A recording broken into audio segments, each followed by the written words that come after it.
Comisiones Obreras, su dirección, que agradecemos, y Izquierda Unida, pues hemos abordado muchos asuntos, empezando por las pensiones públicas, con una amplia coincidencia de diagnosis. Las pensiones públicas es uno de los grandes debates de este país y coincidimos en que el Gobierno del Partido Popular, con su aprobación en el Consejo de Ministros de querer abrir un modelo de privatización de las pensiones a través de la contribución a fondos privados de pensiones, que es, desde el punto de vista de Izquierda Unida, un auténtico fraude, legal pero auténtico fraude. Queremos reivindicar y ponernos en una ofensiva de defensa de las pensiones públicas, porque es una ofensiva de defensa de la igualdad social y de un derecho, el del salario diferido, producto de la cotización de los trabajadores y trabajadoras en su ámbito y en su tiempo laboral. En esa defensa de las pensiones públicas, creo que también tiene mucho que ver la necesidad sobre las consecuencias que ha tenido las dos reformas laborales que se hicieron en 2010 y 2012 con un desmantelamiento de los derechos laborales. Hemos coincidido en utilizar ahora mismo el término de ofensiva. De ahí que salía la ofensiva precisamente en un momento en el que hay que volver a la negociación colectiva a través de los convenios como forma de mejora y de reforzamiento de los derechos laborales. Y sentimos que todavía el Partido Socialista no haya pedido perdón por la reforma laboral que abrió los pasos a que después lo que eran unas calles que había creado se convirtieran desde luego en avenidas enormes por el Partido Popular, pero en un camino y un sendero de pérdida de derechos que tenemos que abordar. Hay que derogar muchas leyes, hay que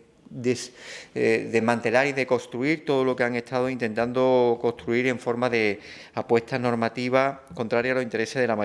la mayoría social.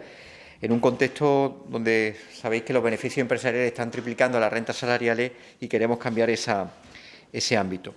Y después, una coincidencia sobre el modelo de financiación autonómica, que celebramos además coincidencia, entre otras cosas, porque a cada uno hay que darle lo que... una de las apuestas que ha hecho más comisiones obreras en Andalucía en su propuesta de modelo de financiación fue la eliminación del principio de ordinalidad, que nosotros también rechazamos porque es un freno a la equidad en la financiación. Si financiamos educación y sanidad, financiamos a estudiantes y a pacientes, no a donde viva, y por tanto el principio de ordinalidad no puede ser un freno a la necesidad de convergencia y de igualdad entre las comunidades. Y un planteamiento que nosotros le hemos hecho, que es nuestra preocupación sobre los especuladores digitales. Los neoliberales le llaman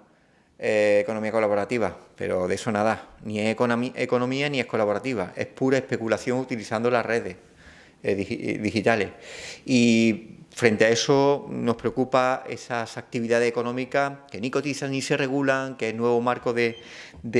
especulación sobre la fuerza del trabajo, y que nosotros pues queremos abrir un debate en Andalucía porque existen desde el ámbito competencial autonómico posibilidades de regular esas actividades que son actividades económicas. En el B&B son actividades turísticas, lo quieran o no, no son facilitadores de alquileres, sino actividades turísticas, y tienen que pagar su contribución por eso. O en otros casos de actividades con el sector del taxi, etcétera, pues evidentemente son actividades económicas y como tales tienen que cotizar. Y atendemos a las peticiones que ha hecho Comisiones Obreras con respecto a 3 leyes que para ellos son importantes, para nosotros también, y que nos parece que abrir un debate sobre eso contribuye sin duda a configurar en Andalucía un modelo más sostenible de desarrollo. La Ley de Agricultura y Cambio Climático y la Ley de Desarrollo Urbanístico, en el que queremos, en fin, abordar cuando toque y entre en el Parlamento esta última, pues abordar un debate que mantenga los principios de sostenibilidad. Así que, en este sentido, mucha coincidencia de diagnóstico y de proposiciones, y nos alegramos que recibamos también de un sindicato tan importante en Andalucía como Comisiones Obreras, el sindicato de referencia, sin duda alguna, en el mundo del trabajo, abordar pues el trabajo que están haciendo en la defensa de los trabajadores, la llamada de atención que se hace para mejorar los textos legislativos que desarrollen protección a a lo que es una mayoría social, que es la gente que da la fuerza del trabajo, y también su contribución, y eso la quiero hacer, su contribución en la defensa de los servicios públicos. Ahí se define modelo social, modelo económico, y la posición absolutamente clara e inequívoca en favor de servicios realmente públicos. Creo que es un baluarte que nos ayuda a configurar en Andalucía, sin lugar a dudas,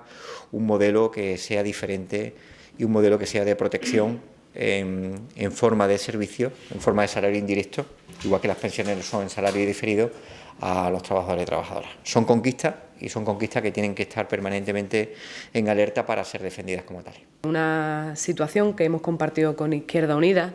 donde la reforma laboral está haciendo estrago en nuestra comunidad. Todavía hoy, después de más de 10 años de crisis, soportamos un lastre, los trabajadores y las trabajadoras que queremos trabajar y no podemos hacerlo, que es ese millón de personas que se encuentran en esta situación en nuestra comunidad. Muchas de ellas, más de 400.000, ya son paradas de larga duración, de más de 2 años, lo cual impide que estas personas puedan tener lo más esencial, que es su puesto de trabajo, y poder satisfacer sus necesidades más elementales. Y mientras esto sucede, pues ha sido una estrategia de esta organización compartida con Izquierda Unida que haya y que se ponga en pie en Andalucía el derecho a la renta mínima, una renta mínima que entendemos que es insuficiente y que tiene poco presupuesto, y que hemos compartido la necesidad de estar muy vigilantes en el desarrollo de la misma. Compartimos también que la reforma laboral está precarizando la situación de los trabajadores y las trabajadoras que están ya en los centros de trabajo, pero también de aquellos otros que se van a incorporar en el corto plazo, como son principalmente una población joven, a la cual las nuevas tecnologías, esa especulación de la digitalización y de las grandes empresas tecnológicas, pues están imponiendo cada día de una forma más precaria la incorporación al mundo del trabajo. Y compartimos que esa precarización y esa especulación que se hace del mundo laboral es la principal causa de la precarización del sistema público de pensiones. Si hay un mundo del trabajo con derechos laborales, con salarios dignos y con buenas condiciones, el sistema de pensiones que tiene este país es viable y es sostenible. Y por eso hacemos un llamamiento al conjunto de los pensionistas y de los pensionistas de hoy y de los pensionistas del futuro, porque el sistema público de España es viable, a pesar de que un día tras otro la derecha de este país intente meternos en la cabeza que el sistema está agotado. Entendemos que el sistema público tiene vida si se refuerza a través de la vía de ingreso, y eso se llama empleo de calidad con salarios dignos. Y por eso vamos a salir el día 15 a las concentraciones que están convocadas para pedir que nuestras pensiones, que las pensiones de nuestros mayores tengan poder adquisitivo y se revaloricen, pero también que se ponga fin a la reforma del 2013 que pretende declararle la guerra al sistema público de pensiones que tiene este país, que es conquistado con el esfuerzo de los trabajadores y las trabajadoras, con sus cotizaciones, y entendemos que es nuestro y nos corresponde, y así lo va a defender esta organización sindical. Y compartimos también los planteamientos que Izquierda Unida nos ha trasladado sobre su propuesta de financiación autonómica, porque entendemos que habla de equidad personal en cuanto a reforma fiscal se refiere, que pague más quien más tiene, y por tanto los ricos de este país tienen que pagar impuestos, pero también habla de equidad territorial, y eso significa que también quien más tiene que aportar también para aquellos que menos tienen. Y estamos hablando, por tanto, de equidad entre los ciudadanos y las ciudadanas de este país para converger económicamente y socialmente. De eso depende que, si nos ponemos malos en Madrid, en Albacete, en Cuenca o en Murcia, cualquier ciudadano tengamos los mismos derechos y la misma calidad en la atención sanitaria. Que si nos tenemos que trasladar de comunidad autónoma porque nuestro trabajo esté allí, tengamos un sistema de educación que garantice que cualquier ciudadano tenga los mismos derechos, que no simplemente por residir en un territorio u otro. De eso estamos hablando cuando hablamos de financiación autonómica, y nos es, pues, creo que grato coincidir con Izquierda Unida en esos planteamientos. Y nuestra parte también hablar de que compartimos la necesidad que tiene Andalucía de estar en el escenario del cambio de modelo productivo y para hablar del cambio de modelo productivo es necesario hablar de la recualificación de los trabajadores y las trabajadoras de Andalucía, porque entendemos que después de 6 años de paralización o ralentización de la formación en nuestra comunidad, los trabajadores andaluces, las trabajadoras andaluzas necesitan tener instrumentos que le permitan mejorar en sus puestos de trabajo, acceder a una promoción, y eso se llama formación profesional, y por eso vamos a estar muy atentos a que tanto las leyes que ha dicho Antonio como la ley de formación que se anunció por parte de los distintos partidos en el día de ayer, que ya va a caminar con una marcha forzada, recoja las reivindicaciones que necesitan los trabajadores y las trabajadoras de Andalucía, y no solamente hablemos de mecanismos políticos, sino de realmente cuáles son la formación que necesita nuestra tierra y los trabajadores de nuestra tierra, porque no olvidemos que la formación es un derecho, pero además la pagamos los trabajadores y las trabajadoras con nuestras cotizaciones, y por tanto vamos a estar muy atentos al desarrollo de esta norma por parte del Parlamento andaluz. Hoy ha fallecido la compañera Josefina Samper, militante de Comisiones Obreras, militante del Partido Comunista de España y militante de Izquierda Unida. Queremos trasladar nuestro pesar a una persona que representa, como muchas mujeres en contextos profundamente difíciles, la lucha por la mejora de las condiciones de la clase trabajadora. El mismo ministro que dice que no le va a quita a la economía, a las autonomías, dice que va a ser una reestructuración de la deuda. Es decir, esa especie de perversión del lenguaje, que es muy querido y muy caro a los neoliberales, que convierten reestructuraciones de plantilla en despidos masivos, y le llaman reestructuración de plantilla, pues nos tenemos que echar a temblar cuando dice que hay una reestructuración de la deuda pero no hay quita. Quiero decir, en esa perversión está la propia perversión política de un gobierno que no quiere hablar de financiación, cuya inacción lo único que va a provocar precisamente una mayor dificultad para un nuevo acuerdo, pero que lo están haciendo, pero se va a pegar un tiro en el pie tanto Montoro como Rajoy, porque desde luego si algo urge en nuestro país para dar orden a un modelo territorial solidario, tiene que ser un debate en el que se plantee un nuevo marco de financiación de los servicios públicos a través de las comunidades autónomas. En esa ceremonia de la confusión de Montoro, lo que tenemos que decirle es que tiene que ser algo o un contramodelo a lo que han sido el sistema financiero anterior, que era muy opaco, y este tiene que ser profundamente transparente. Y el problema del Partido Popular es que no quiere ser transparente porque no sabe cómo explicar y dar una suerte de cuadratura del círculo para satisfacer a sus varones, y eso lo que puede estar provocando es un perjuicio objetivo, que ya lo está con la prórroga del sistema de financiación anterior, entre otros a los andaluces y a las andaluzas. Así que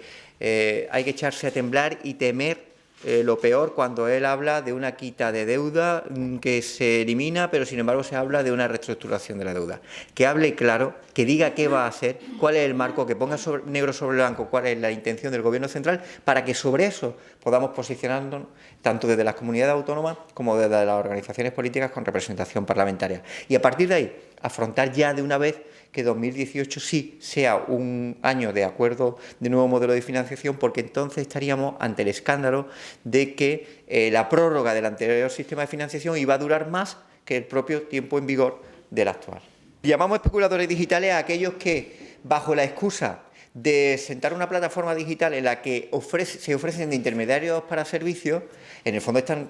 realizando una actividad económica que, en el caso, por ejemplo, de los alquileres turísticos, pues están condicionando el desarrollo del modelo turístico. Sobre eso no hay ninguna regulación, porque se consideran que no realizan actividades económicas y, por tanto, no hacen aportaciones, a pesar de que reciben todas las plusvalías sobre esa mediación.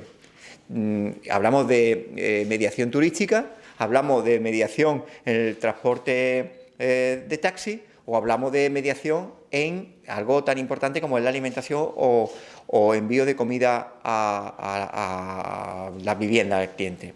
¿Cómo que no? Es decir, por el último caso, ustedes imagínense, o sea, una empresa que a través de una plataforma digital pone en contacto a alguien que quiere comprar comida y a otro que lo vende. Si se produce algún tipo de negligencia, ¿quién es el responsable? Ellos dicen que no, que ellos son simplemente mediadores, pero ellos realizan actividad económica. Y nosotros lo que queremos es convertir lo que ellos llaman soportes digitales en un reconocimiento que si hay una actividad económica tiene que estar regulada en el sector en el que desarrollan esa actividad y, por tanto, con las correspondientes cotizaciones y aportaciones de las que tiene que ser beneficiaria la administración pública que los regula. Desde ese punto de vista, nosotros lo que queremos convertir es, por ejemplo, en una de las principales preocupaciones que tienen que ver con el modelo de ciudad, porque están generando una movilidad de expulsión de los cascos históricos y turísticos de las grandes ciudades a la gente que está viviendo, siendo sustituidos por pisos de alquileres turísticos que están suponiendo una subida de los alquileres y la expulsión del centro. Estamos hablando de modelo de ciudad y estamos hablando de una actividad turística que debe ser reglada. Y desde ese punto de vista debemos abordar y agotar la vía desde la perspectiva competencial autonómica para regular esas actividades y no el actual caos y de regulación, que lo único que está provocando es unas plusvalías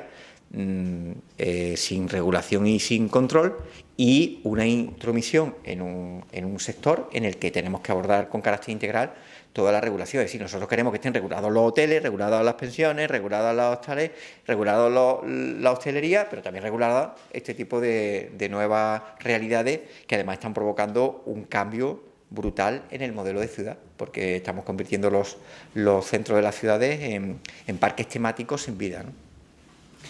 A lo que hay que unir además que todas esas actividades especulativas impactan en las condiciones de trabajo, porque tanto los riders cuando trasladan la comida, las personas cuando acogen o hospedan, al final lo que estamos hablando son también de condiciones de trabajo, y muchas de ellas están encubiertas bajo falsos autónomos que tienen que pagar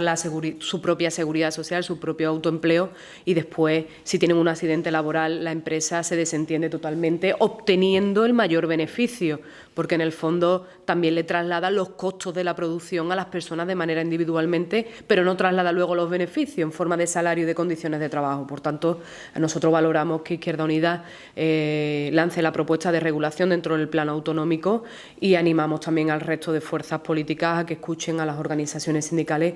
que son al final las que sufren, porque los trabajadores que van en bicicleta cuando se caen, pues al final las empresas se desentienden y las personas, estamos hablando de personas jóvenes, que muchas quedan ya invalidadas para trabajar en el resto de su vida por esos accidentes que estamos viendo que están incrementando en las ciudades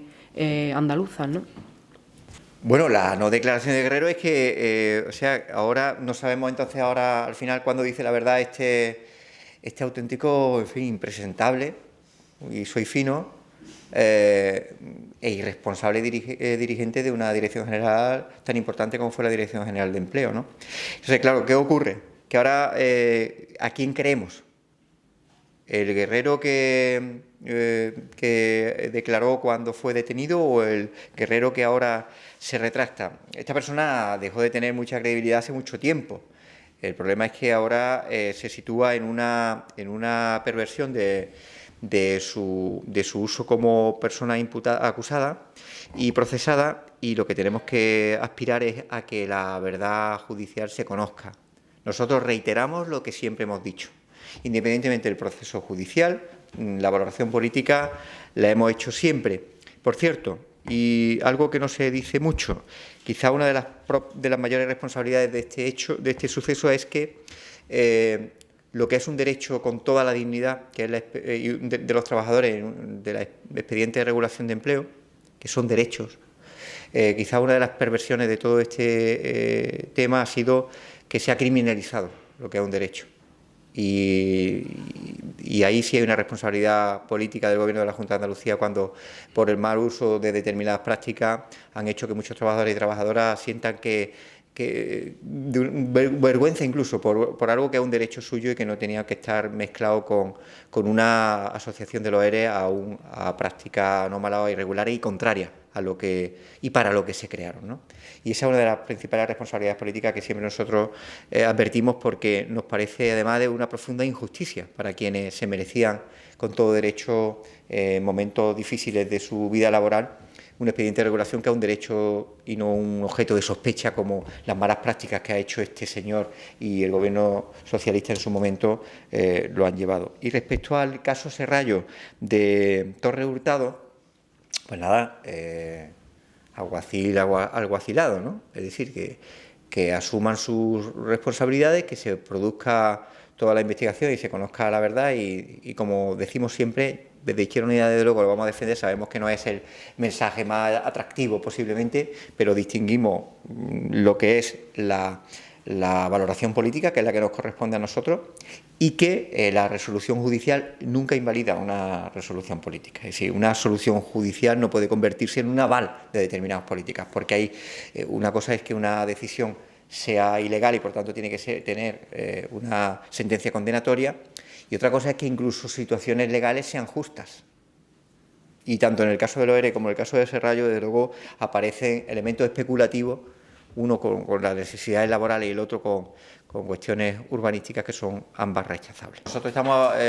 aspirando y esperando que se elimine el peaje de la AP4, pero desde luego no con la perspectiva de que sea Moreno Bonilla el presidente de la Junta a cambio. Créame, frente a ese chantaje lo que nosotros defendemos es una objetiva reivindicación y justísima reivindicación de una autopista de la que tiene que eliminarse el peaje por las consecuencias que tiene el transporte Sevilla-Cádiz, y del que nosotros vamos a contribuir con nuestro apoyo y esfuerzo a todas aquellas medidas que supongan su eliminación real y efectiva.